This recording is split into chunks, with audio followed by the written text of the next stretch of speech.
왼손 더블. 예, 라이트. 네, 김태식이 정말 주먹도 대단하다. 그렇게 이제 평가가 있었어요. 네. 안 씁니다. 그리고 도저히 참을 수 없습니다. 그대로 대자로 넣으면 이봐라. 루이스 이바라입니다. 비틀거리는 로페스. 완전히 다리가 풀렸습니다. 비틀거리는 로페스. 그러나 다시 받아치는 로페스. 완투 치는 장정구. 로페스 밀고 들어오고 있습니다. 정신력으로 버티고 있는 로페스. 라이트. 다시 완투 장정구. 다시 다운됐습니다. 로페스. 선에서 다시 다운되는 로페스. 주심 김영욱 씨 카운트를 하고 있습니다. 오르스와가 그렇게 맞고도 말이죠.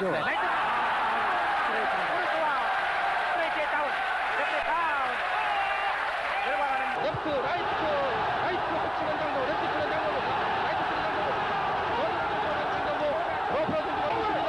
여러분 축하해 주십시오.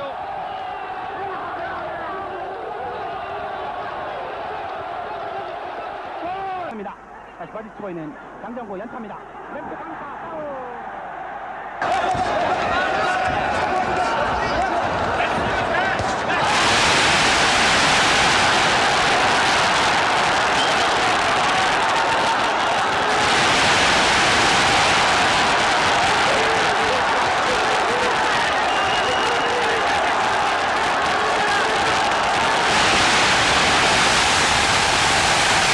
그렇죠.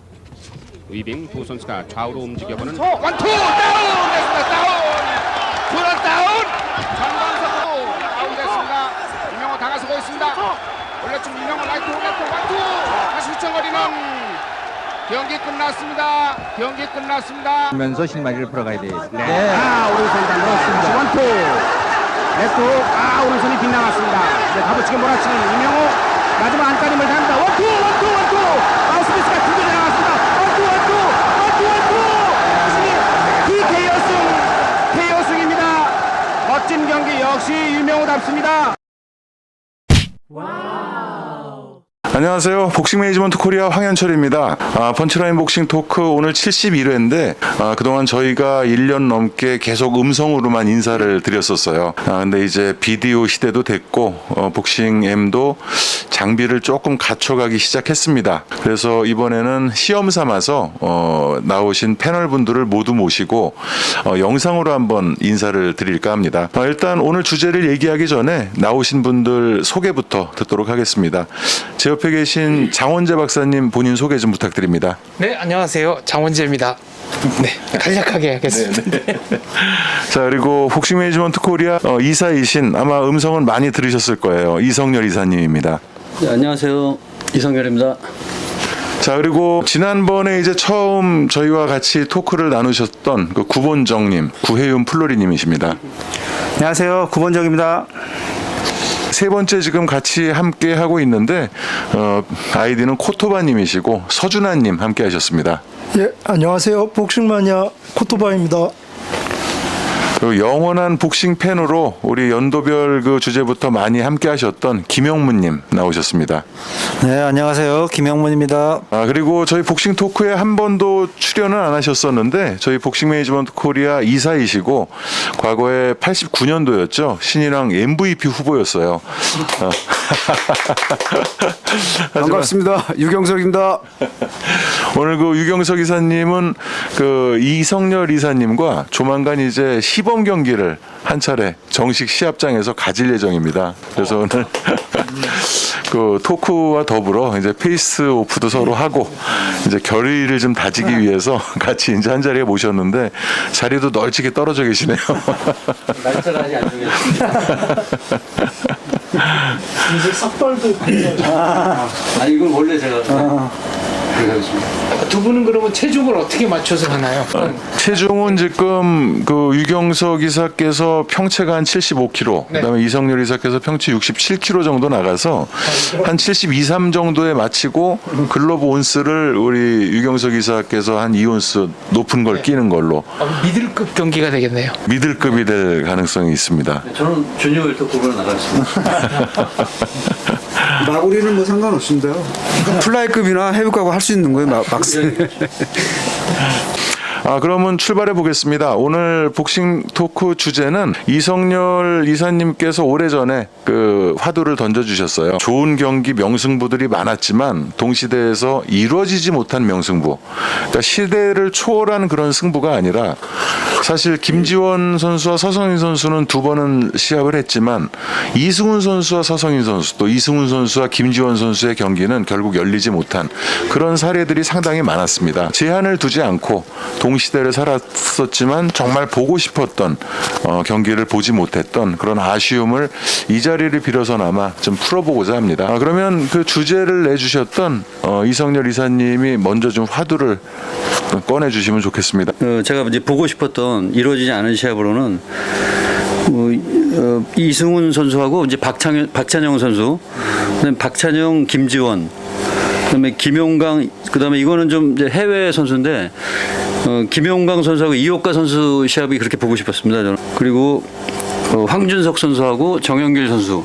그 황준석 선수가 좀 이제 내리막길에 있을 때 그때 정영길 선수가 이제 전성기로 올라왔기 때문에 그때 중간쯤에서 또 시합을 해봤으면 어떨까 하는 생각도 했었고요. 그다음에 김응식 선수, 이상호 선수, 그다음에 최점환 선수, 이제 김봉준 선수는 그 미니 플라이급에서 그 최강자가 누군가가 꽤 궁금했었는데. 그 최정만 선수하고 김봉준 선수 시합도 좀 궁금했었고요. 그다음에 마지막으로는 이제 권순천, 그다음에 신인섭 선수가 가장 좀 궁금했었습니다. 뭐 저는 이런 시합을 가지고 좀 얘기를 좀 해보고 싶어요. 지금 많은 시합을 얘기를 해주셨는데 아마 복싱 매니아, 복싱 팬들이라면 전부 아마 기대가 되는 그런 시합들이 아닌가 싶습니다. 서준환님은 어떻게? 예, 저는 이루어졌으면 하는 대전. 제가 이전에 이 사이트 댓글에도 남겼는데 그 의외로 그러니까 많은 분들이 제가 그런 얘기를 하면 좀 빤하지 않겠느냐 하지만 그 유명우 오하시 그리고 장정구 이호까 이렇게 크로스로 한번 그 대전 장소를 일본으로 하고 한번 상상을 해보면 어떨까 하는데 빤해 보이지만 의외로 또 이렇게 함정과 변수가 있거든요. 가령 이제 제 생각에는 그 이호까 이제 오하시 선수가 장정구가 어퍼컷에는 무너졌지만 후계는 굉장히 대응을 잘해서 맞대응을 잘해서 굉장히 치열한 접전을 벌였는데 또 유명우 선수가 공교롭게도 어퍼는 좀 약하고 후커란 말이에요. 그래서 결국은 유명우 선수의 승리를 그 내다보는 의견이 압도적이겠지만 재미난 일전이 될 것 같고 오히려 장정구 이호까전이 오히려 약간 조금 이제 싱거울 것 같긴 하지만 왜냐하면 장정구 선수가 자긴 그 다른 복서들이 까다로워하는 두 타입 왼손잡이하고 빠른 발 아웃복서 정말 자신 있다고 얘기를 했거든요. 그래도 한번 이제 크로스를 하는 김에 같이 한번 묶어서 한번 얘기를 해보면 재밌지 않을까 이런 생각을 해서 한번 제안을 한번 드려봅니다. 오늘 재밌는 얘기가 많이 나올 것 같습니다. 아무래도 서준환 코토바님, 이성열님께서는 80년대를 얘기를 지금 해주셨고 아마 이제 장원재 박사님은 70년대를 얘기해 주실 것 같은 기대감이 좀 있습니다. 공약 경기라고 하면은 김태식 대 박찬희. 네. 그게 한국 최초로 그 WBA, WBC 동체급을 한국 선수가 양분하고 있었던 상징적 사건이거든요. WBC의 박찬희, WBA의 김태식. 그래서 두 선수가 대결을 했다면은 한국 프로복싱의 격을 좀 끌어올릴 수 있지 않았을까 하는 생각이 들고요.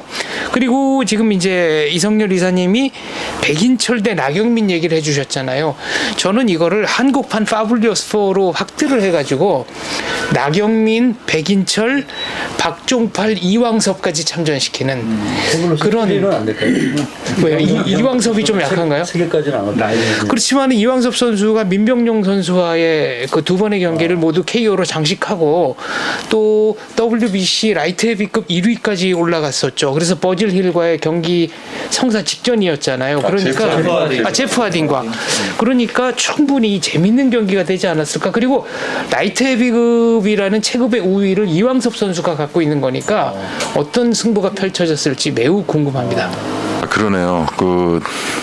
중량급의 국내용 페블러스 폼. 이왕섭 선수의 시대가 약간 멀기는 하지만 80년대 말에 이제 박종팔 백인설 선수가 라이트 헤비급 체중으로 또 경기를 한 적이 있기 때문에 아마 가능성이 있는 그런 대결이 될 수도 있을 것 같습니다. 사실 유명우 선수와 장정구 선수의 대결, 또 김태식 선수와 박찬희 선수의 대결설은 복싱 팬들 사이에서는 너무나 많은 아마 얘기들이 오갔던 전설인 것 같아요.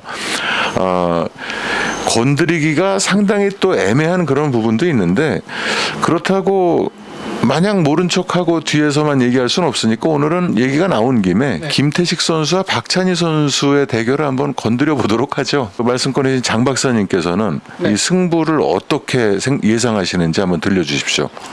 그때는 15라운드였으니까 15라운드로 간다는 전제하에 저는 14회나 15회쯤 김태식 선수 KO승을 예상합니다.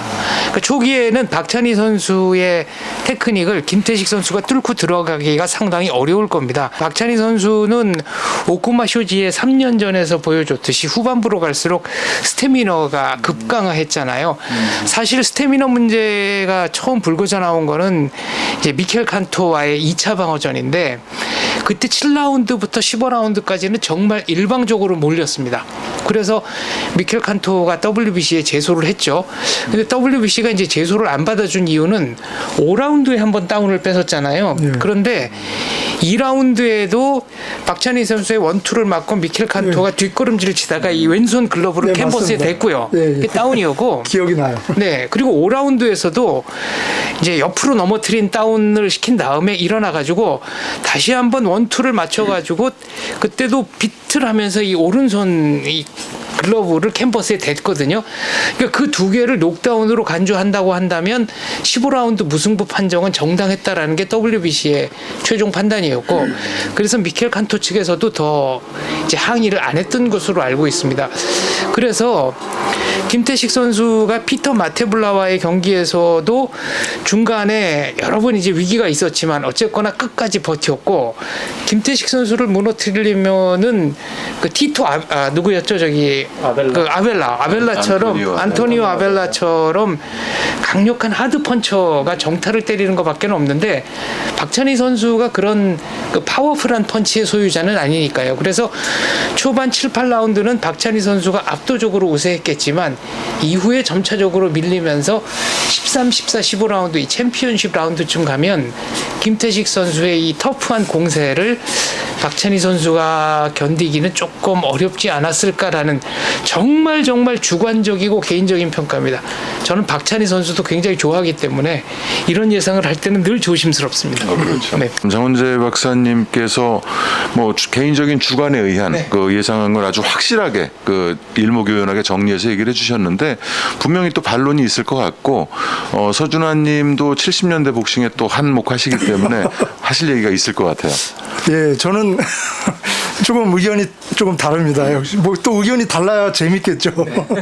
저는 이제 박찬희 선수의 판정승 내지는 이제 중후반 KO승이 나지 않을까 이제 그렇게 예상을 하는데, 박찬희 선수가 아마추어 엘리트 출신치고는 참 희한하게 훅을 굉장히 잘 치는 선수예요. 그러니까 발을 빠르고 우리가 예상하기에 원투 스트레이트 유형일 것 같은데, 원투 스트레이트는 오쿠마 쇼지 3차전에 이르러서야 그때서야 이제 필살기로 연마를 하기 시작했다고 해요. 근데 원래는 훅을 굉장히 잘 치는 선수고 굉장히 또 받아치기에 능하고 그 눈이 빠릅니다. 우리가 이제 박찬희 선수의 패전을 기억하면은 약점이 너무 일목요연하게 드러나서 그런 점만 놓고 이렇게 데뷔를 한다 그러면은 참 이렇게 비관적일 수밖에 없는데 박찬희 선수 쪽에 또 장점도 굉장히 많은 선수죠. 그러니까 그 발이 빠르고 머리가 좋고 복싱 센스가 굉장히 탁월하고 제가 정말 한국 프로복서 중에 진짜 천재다 싶은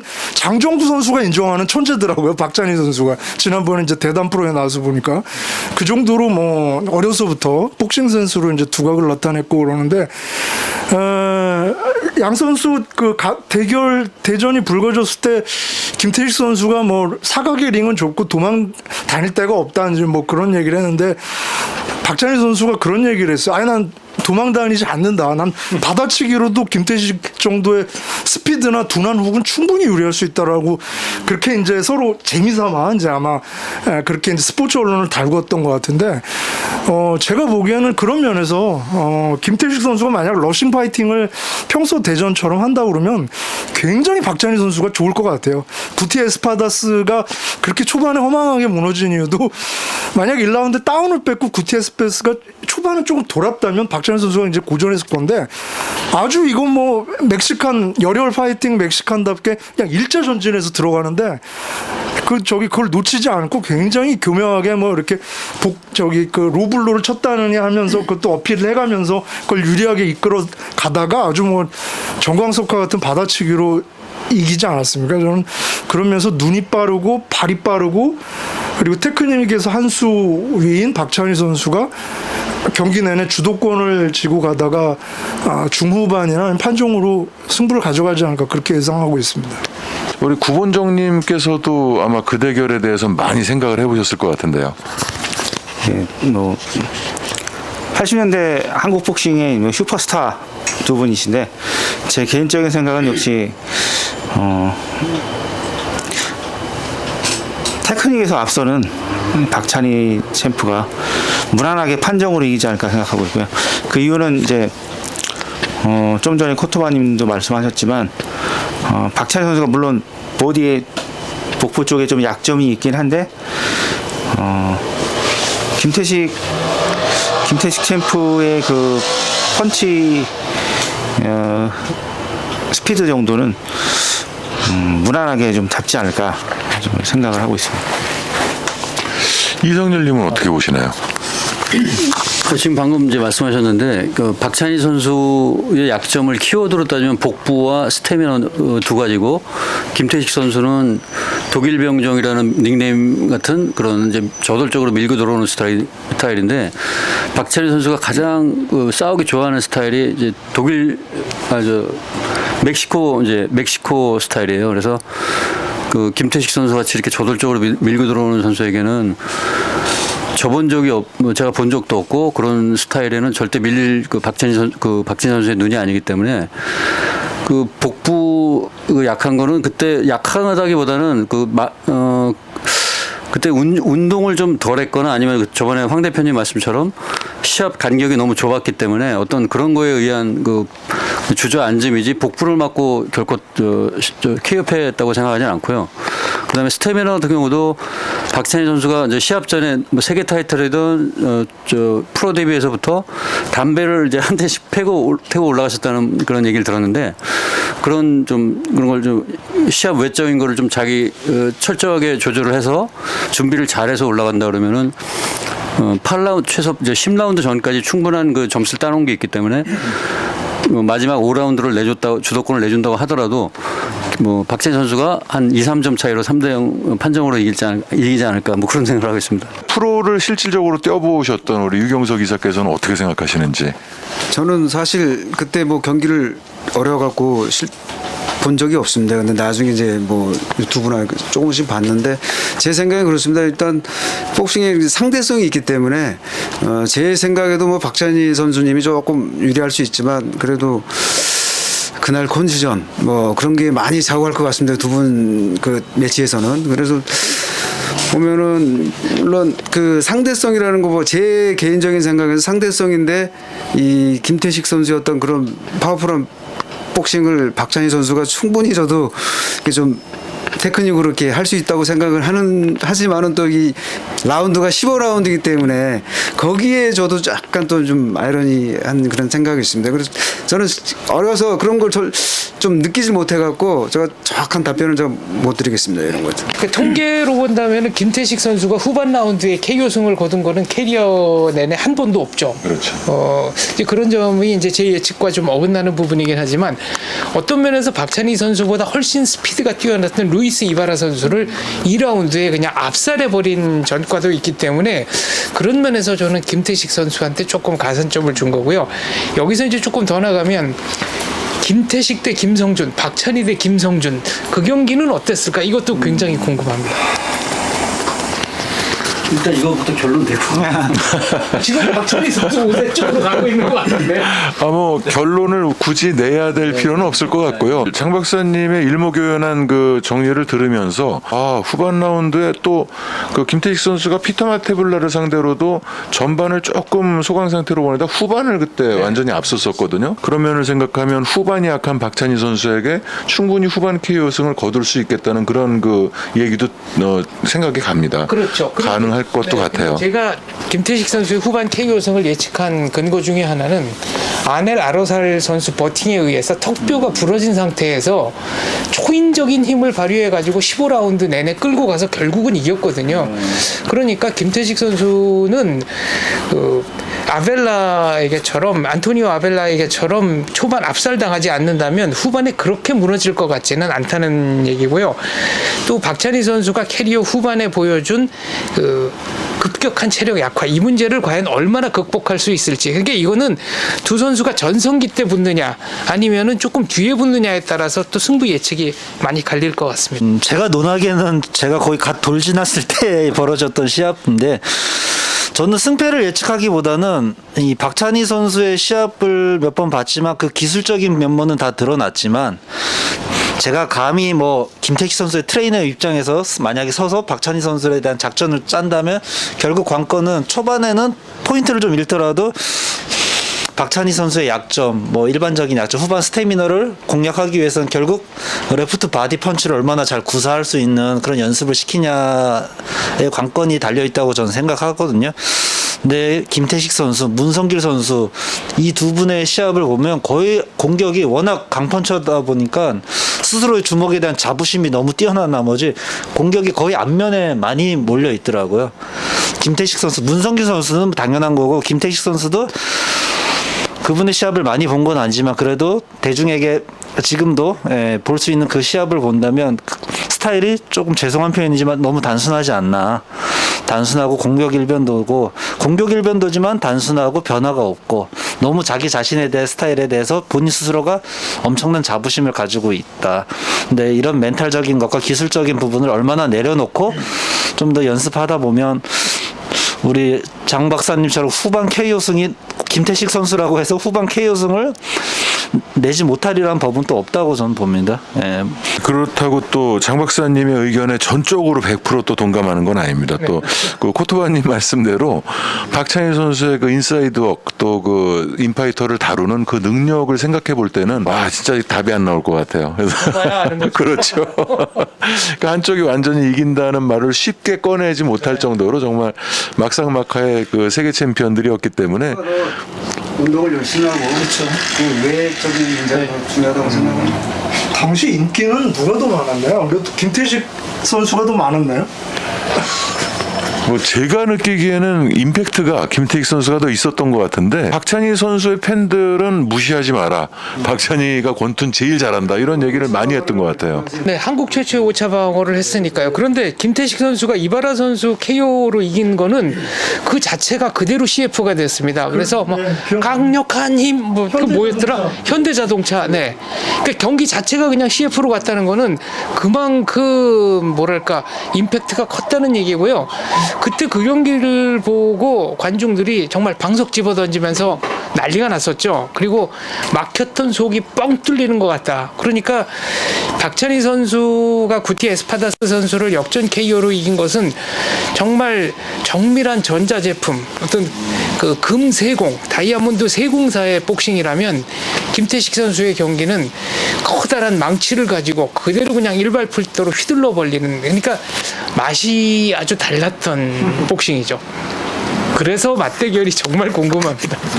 자, 그러면 박찬희 선수와 김태식 선수의 어떤 그 추억은 여기까지 한번 얘기를 하기로 하고요. 이상열 이사님께서 그 초반에 그 쭉 나열을 이제 해주시면서 권순천 선수와 신희섭 선수의 얘기를 해주셨어요. 이 두 선수도 약간의 희차를 두고 IBF 플라이급 챔피언을 지냈다는 이제 그 공통점이 있는데, 저는 이제 그 전주도 선수가 IBF 주니어 벤턴급 챔피언일 때 권순천 선수가 WBA 주니어 벤턴급 1위, 또 동급 챔피언이었기 때문에 전주도 선수와 권순천 선수 이 경기도 되게 좀 사실 기대는 됩니다. 그리고 또 권순천 선수와 신희섭 선수 이 대결도 정말 붙었으면 어떻게 됐을까라는 생각이 드는데, 결국은 세 선수가 모두 국동 프로모션의 휘하에 있었기 때문에 벌어질 수 없는 대결이 되고 말았어요. 만일 권순천 선수와 신희섭 선수의 경기가 벌어졌다면 이성열 이사님은 어떻게 예상을 하십니까? 이게 정답이 없는 거기 때문에 그냥 제 생각을 말씀드리자면은 6라운드 이전에 KO로 승부가 난다면은 권순천 선수가 이길 것 같고요. 그다음에 12라운드 정도까지 간다 그러면은 그 신희섭 선수의 아웃복싱이 빛을 발해서 근소하게 이길 수도 있지 않나 뭐 그렇게 생각하고, 근데 저는 권순천 선수의 쪽으로 좀 무게를 조금 더 두고 있습니다. 권순천 선수가 굉장히 터프하시고 플라이급으로서 주먹도 꽤 있었고 그거를 신희섭 선수의 턱이 좀 견딜 수 있지 않을까. 뭐 정종만 선수와의 그 졸전으로 약간 빛이 바라는 면이 있는데, 그거는 이제 나중에 내리막길 때 이제 시합이고요. 최전성기로 했을 때는 권순천 선수의 좀 묵직함에 좀 더 무게가 가지 않나 뭐 그렇게 생각합니다. 두 분이 시합을 했다면 뭐 좀 전에 말씀하신 것처럼 뭐 테크닉적인 측면에서는 신희섭 선수가 좀 우위일 수 있다고 생각을 하는데, 저는 권순천 선수의 한 7회, 8회 정도 KO 승이 가능하다고 생각을 하고 있습니다. 그 맷집 차이가 너무 많이 차이 나서 좀 어렵지 않을까 좀 생각합니다. 두 선수 하면은 이렇게 공교롭게도 이렇게 공통점도 있는 것 같아요. 복싱 스타일이 두 선수가 중간에 다 변했어요. 그 권순천 선수는 초반에는 캐리어 초반에는 굉장히 이렇게 하드 펀처의 이미지로 이렇게 했는데, 그 와다나베 전을 이렇게 점으로 해서 좀 이렇게 안경덕이나 류한길 쪽에게 가까워지는 그런 좀 끈적끈적하고 까다로운 이제 복서로 변했고요. 신희섭 선수는 이제 캐리어 초반은 굉장히 스마트한 아웃복서 같은 느낌을 주다가 어느 순간부터 굉장히 힘이 붙고 이렇게 파워가 붙으면서 이렇게 이제 파이터로 이렇게 변신을 한 공통점이 있는데, 제 생각에도 그 신희섭 선수가 권순천 선수의 그 끈적끈적한 그 압박이랑 그 이제 그 디펜스 그리고 노련한 경기 운영 등을 감당하기가 조금 어렵지 않을까 그렇게 예상합니다. 저는 뭐 신희섭 선수의 시합을 솔직히 KO로 지는 시합 딱 2개를 봐가지고 라시아르전이랑 페날로사전을 봐가지고 좀 솔직히 얘기하기가 조심스러운데, 뭐 근데 뭐 글이나 이런 기사로는 그분의 실력을 너무 많이 접했기 때문에, 근데 제가 권순천 선수라면 좀 신희섭 선수의 속을 긁는 복싱을 좀 할 것 같아요. 와타나베 지로처럼 뒤통수도 좀 때려가면서 어떻게 해서든 비교 우위를 점하는 그 점을 깎아내리면서 멘탈을 흔들어 놓는 그런 전법으로 나서야지 좀 승산이 있을 것 같다고 전 조심스럽게 한번 예상해 봅니다. 저는 뭐 간단하게 말씀드리면은 뭐 권순천 선배님이 조금 더 낫다고 저는 생각을 하고 있습니다. 최희섭 선수는 조금 약간 맷집이 좀 없고, 권순천 선배님은 좀 테크닉도 있고 좀 말 그대로 좀 이렇게 끈적끈적 그런 것도 있어서 제 생각도 좀 권순천 선배님이 조금 나을 것 같다고 생각하고 있습니다. 아무래도 김영문님이 짚어주신 것처럼 신희섭 선수가 정말 잘했지만 그 2번의 패배가 정말 그 너무 임팩트가 있는 그런 그 KO 패였기 때문에 의외로 또 권순천 선수의 그 터프니스에 그 안 될 것 같다는 의견을 다수 이제 보여주시는데, 장 박사님은 어떠십니까? 저는 KO로 이기면 권순천, 판정으로 가면 신희섭 선수가 이길 걸로 봅니다. 권순찬 선수는 지금 말씀하신 것처럼 데뷔 초기 별명이 시한폭탄이었거든요. 그 신인왕전도 6라운드 내내 지고 있다가 그냥 한 방으로 역전시켜서 KO 승을 거뒀죠.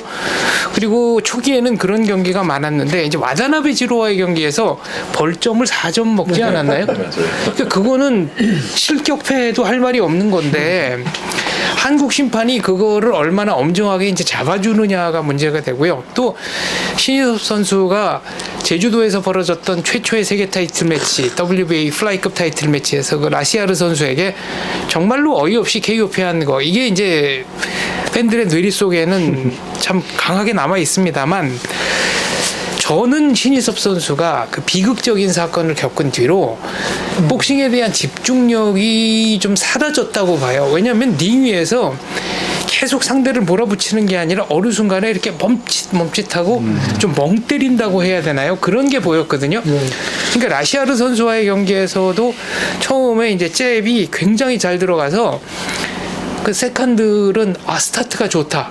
그리고 굉장히 그 느낌을 좋게 갖고 있었는데 갑자기 사정권 안에서 가드를 이렇게 풀로 올리지도 않고 조금 멍하게 있다가 그냥 롱훅에 당한 거란 말이죠. 그러니까 비극적인 사건 이전에 벌어졌다고 하면은 저는 신희섭 선수가 이길 확률이 더 높다고 보고요. 그래도 저는 좀 신희섭 선수 편을 들어주고 싶습니다. 아무래도 트라우마가 조금 있겠죠. 그 경기 전으로. 예, 저도 참 가슴 아프고 안타깝게 생각되는 링에서 그런 그 승자한테도 깊은 트라우마가 생기고, 그 얼마나 그 제 생각에도 조금 장 박사님 말씀에 조금 그 수긍이 가네요. 비극적인 경기가 10라운드까지 가서 라스트 라운드에 KO로 갈린 거잖아요. 그러니까 어떻게 보면은 그 트라우마의 폭과 깊이가 훨씬 더 깊어질 수밖에 없었던 것은 아닌가. 최우선 그 경기랑 좀 약간 비슷한 느낌. 그 앤디 발라바 선수의 아들이 예전에 토크 때 한번 얘기를 했었는데 지금 한국에 있어요. 한국에 이제 복싱 체육관에 소속된 트레이너로 있는데, 저도 처음엔 몰랐어요. 그냥 이제 선수 경기 때 와서 봤는데 정말 눈망울이 선해요. 근데 이제 아버지가 앤디 발라바라고 얘기를 듣고 나니까 이 친구가 정말 다시 보이더라고요.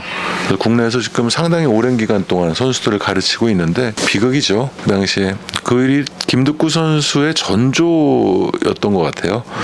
4개월 전인가 3개월 전에 이제 그런 일이 있었기 때문에, 그러면 지금 그 신희섭 선수와 그 권순찬 선수 얘기를 또 나눠봤는데, 시대를 조금 뒤로 해서 아까 이제 코토바님께서 얘기를 꺼내주셨던 그 오아시와 유명우, 그다음에 이오카와 장정구, 이 대결에 대해서 한번 예상을 한번 들어보고 코토바님께서 나중에 한번 정리를 해주시죠. 그 시합 내용을 얘기하기 전에 코토바님이 말씀하신 게, 일단 깔고 들어가니까 두 선수 다 한국 선수가 다 이제 승리하는 게 당연한 거기 때문에 일단 그래서 기분이 편안해져서 뭐 저는 이 시합을 뭐 예상 안 해도 행복한 그런 상황이에요. 이건 뭐 두 선수가 다 이기는 건 승리는 자명한 사실이니까 일단 장 박사님부터 좀 말씀 좀 부탁드리겠습니다. 대전 장소를 일본으로 전제하죠. 과연 그럴까요? 근데 여기서 이제 우리가 상대방 입장에서 한번 봐야 되는데, 저도 이제 팔이 안으로 굽는다고 당연히 애국심을 발휘해서 장정구 유명우 선수가 이기는 거를 기대하고 바라겠지만, 오아시 선수가 한국에서 장정구 선수한테 거의 일방적으로 밀렸잖아요. 그럼에도 일본에서는 재대결을 추진했습니다. 이 얘기는 오아시에 대한 일본 복싱계의 기대가 그만큼 컸다라는 얘기가 되겠죠. 그리고 장정구 선수한테 일본에서 8라운드에 KO로 지기는 했지만 3라운드에 정말 엄청난 펀치를 적중시켜서 장정구 선수가 그냥 비틀비틀거리고 얼른 이렇게 클린치를 하려고 했잖아요. 그렇죠. 그리고 이제 오아시 선수도 다른 선수 같았으면은 떨어졌을 텐데 장정구 선수가 다운 안 당하고 버틴 게 자기로서도 정말 놀랐다는 얘기를 할 정도였거든요. 그렇다면은 지금 이성열 이사님 말씀대로 그 두 경기가 과연 정말 일방통행이 될 수 있었을까? 더구나 장소가 일본이라고 한다면은 명승부가 나오지 않았을까요? 예, 일단 지금 방금 말씀하신 유명우 오아시 히데요키에 대해서 간단하게 말씀드리자면 유명우 선수는 인파이팅한테 굉장히 강한 면이 있어요. 근데 오아시는 이오카 선수보다 훨씬 더 인파이팅 정반대되는 스타일이기 때문에 그 일본에서 했다고 하면 더 좋죠. 오히려 이 오아시는 더 들어올 거고요. 그 유명우 입장에서는 그 오아시의 주목을 그렇게 허용할 것 같지는 않고 오히려 더 우리가 생각하는 것보다 좀 더 일찍 시합이 끝나지 않을까 그런 생각을 하고요. 그다음에 장정구 선수하고 이오카 선수는 뭐 장구종 선수가 사파타도 잡은 장정구인데 이오카 선수 정도는 그런 스피드와 이제 유명우 선수는 발이 좀 느리기 때문에 좀 고전했지만은 장정구 선수 같은 경우는 변칙적인 천재성이 있기 때문에 그 정도 스텝은 충분히 잡을 수 있다고 생각해요. 그래서 두 경기는 뭐 일본 아니라 뭐 미국에서 하더라도 충분히 두 선수 다 거의 뭐 둘 다 TKO 정도 나오지 않을까 뭐 그렇게 생각해요. 유명호 챔프 대 오아시 히데요키 경기는 정말 시합을 했다면 정말 화끈한 시합이 시청률이 많이 나오지 않았을까 좀 생각도 들고, 근데 지금 이사님께서 말씀하신 것처럼 워낙에 그 유명호 챔피언이 인파이터의 극강의 모습을 보여줬기 때문에 5라운드 안에 지금 말씀하신 것처럼 일본이든 뭐 미국이든 장소에 관계없이 5라운드 안에 KO로 이길 것 같은데 럭키 펀치는 조심해야 되지 않을까. 워낙에 펀치력이 강하다 보니까 솔직히 오아시 선수가 저는 최이용 선수를 잡을 줄 몰랐거든요. 무난히 이길 걸로 봤는데 최저만 선수하고도 경기 내용은 상당히 재밌었는데 마지막에 져서 좀 아쉽었지 시합은 굉장히 재밌었다고 생각을 하거든요. 그래서 명승부가 나오지 않을까 생각합니다. 저도 뭐 오아시 유명우 전이 더 재밌을 것 같고요. 예. 근데 스타일로 봐서 오아시의 스타일, 호전적인 스타일로 봤을 때 유명우 선수한테는 정말 하기 편한 상태고, 유명우 선수가 가장 방어전 중에 고전에 2호가 전을 제외하고 고전했던 8차 방어, 15차 방어전 시합을 보면 항상 제가 몇 번 말씀드렸지만 들어오지 않고 잽으로 타이밍을 간을 보는 선수들한테는 유명우가 좀 초반에 타이밍을 잡는 게 좀 고전을 했는데, 오아시 선수 시합은 그런 시합이 제 기억으로는 없었던 거 같고 그냥 들어가서 부시는 권투.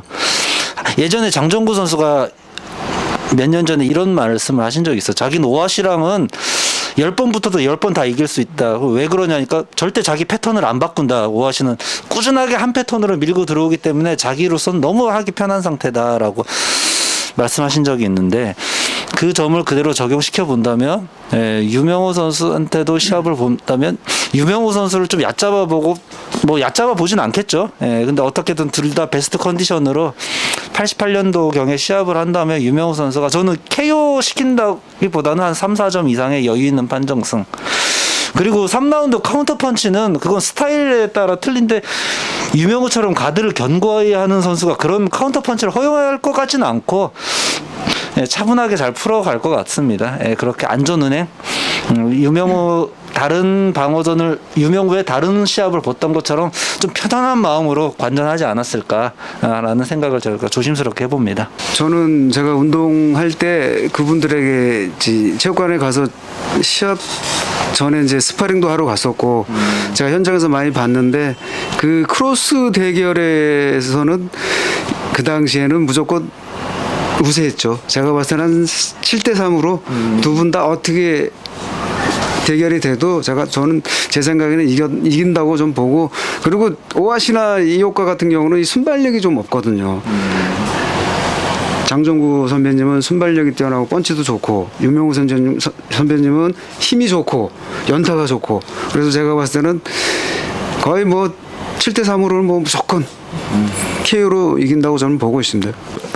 기분 좋은 상상, 전부 웃으면서 이렇게 얘기할 수 있는 그런 분위기였는데, 그 서준환님께서도 아마 이 화두를 꺼내신 다른 이유가 또 있을 것 같아요. 대전 장소를 일본으로 전지하고 승패를 떠나서 그 일본 도전자를 이제 지명 도전 상대로 맞이해서 이렇게 크로스 대결을 해본다는 상상 자체가 흥미로운 것 같고요. 그리고 그 이제 승부 결과보다도 그 내용이 어떨까. 그 유명우 선수와 이옥하는 이런 대전 양상을 보였는데 뭐 여기에 이제 오아시를 붙여보면 어떨까. 그 장정구하고 이옥하를 붙여보면 어떤 이제 양상일까. 이제 이런 상상이 재미나서 한번 이런 가상 대결 화두를 한번 꺼내 본 거고요. 그리고 조금 이제 경기 전반적인 그 경기 양상의 어떤 그 예상은 이제 동의하는데 다만 이제 디테일이 아까 제가 말씀드린 것처럼 오아시대의 이제 유명우라고 하면은 오아시 그러니까 우리 쪽의 장점만 이렇게 먼저 눈에 들어오고 그것만 부각시켜서 승패를 이제 예단하는 경향이 있는데 그렇게 되면 이제 상대가 유명우라는 이제 그 거목을 맞이해서 어떤 전략으로 나올지 그건 조금 이렇게 눈 감게 되는 면이 있거든요. 근데 아까 장 박사님 말씀하신 것처럼 그런 관점에서도 한번 상상을 해보면 흥미롭지 않을까 생각해요. 그러니까 디테일을 조금 놓고 보면 오아시가 생각보다 굉장히 쇼트블로를 잘 쳐요. 그리고 후커를 상대 잘합니다. 그러니까 장정구 선수가 이렇게 훅으로 처음에 상대하다가 두 번 다 어퍼로 그냥 경기를 끝냈잖아요. 근데 유명우 선수가 상대적으로 이거 인사이드에서 어퍼를 잘 치는 걸 잘 못 봤어요. 그래서 만약에 오아시가 그 거리를 일정 거리를 유지하면서 일정 거리 유지하면서 그 미묘한 어떤 사정권 안에서 인사이드 블로 대결을 하겠다고 이렇게 이제 전략을 세우고 나온다면은 굉장히 박진감 넘치는 난타전이 되지 않을까 이제 그렇게 예상을 하고요. 장정구대 그 이옥하는 제 생각에는 그럴 것 같아요. 이게 어떻게 보면 앞 경기 예상보다 더 결과가 뻔하긴 하지만 장정구 선수 스타일상 일본에 가서 일본 선수랑 대결은 저는 무조건 뭐 농구로 치면 올코트 프레싱으로 나갈 것 같아요. 근데 이오카를 올코트 프레싱으로 성급하게 잡겠다 그러면 거기에 또 함정이 있을 수가 있는 거거든요.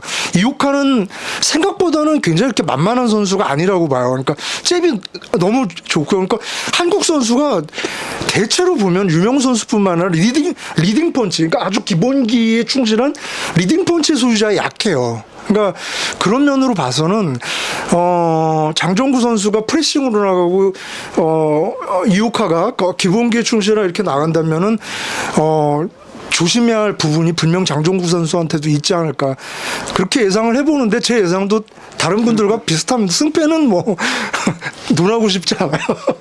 제가 봤을 때는 그 당시에 일본 선수들이 장정구 선배님이나 유명우 선배님을 이길 수 있는 상대들이 없었어요. 그렇죠. 쉽게 레벨 차이가 좀 났었죠. 레벨 차이가 나요. 예. 그렇기 때문에 제가 물론 뭐 럭키 펀치라는 것도 있는데 그리고 그 주니어 플라이에서는 럭키 펀치도 그렇게 많이 없거든요. 체중이 좀 올라가야 이제 그게 있는 거고 제가 봤을 때는 이 좀 차이가 있어서.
오른손 더블. 왼쪽 구글 계속 예, 공략합니다. 라이트. 오른손 왼손. 네, 구글 계속 김태식이 공략합니다. 정말 주먹도 대단하다. 그렇게 이제 평가가 있었어요. 네. 이어지죠 않습니다. 그리고 도저히 참을 수 없습니다. 그대로 대자로 넣는 이바라 루이스 이바라입니다. 도저히 비틀거리는 로페스 완전히 다리가 풀렸습니다. 비틀거리는 로페스. 레프트 장정구. 그러나 다시 받아치는 로페스. 완투 치는 장정구. 로페스 밀고 들어오고 있습니다. 정신력으로 버티고 있는 로페스. 라이트. 다시 완투 장정구. 다시 다운됐습니다. 로페스. 차례에서 다시 다운되는 로페스. 주심 김정국 씨 카운트를 하고 있습니다. 오르수아가 그렇게 맞고도 말이죠.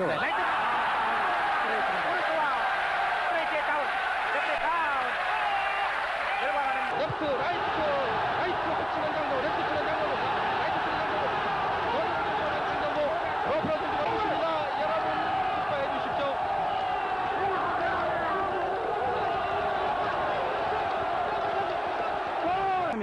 다시 바디치고 있는 장정구 연타입니다. 왼쪽 강타 파울.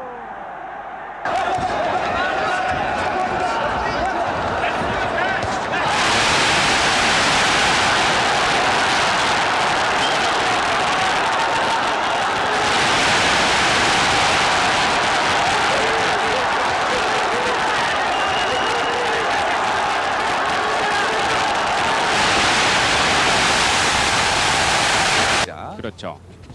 위빙 두 선수가 좌우로 움직여보는 원투 다운 됐습니다. 다운. 전광석으로 다운됐습니다. 이명호 다가서고 있습니다. 올려준 이명호 라이트 원투 다시 휘청거리는 경기 끝났습니다. 면서 신마리를 풀어가야 돼. 오른손 다 넣었습니다. 원투 레프트 오른손이 빗나갔습니다. 가부치게 몰아치는 이명호 마지막 안따림을 갑니다. 원투 스미스가 두개 나갔습니다.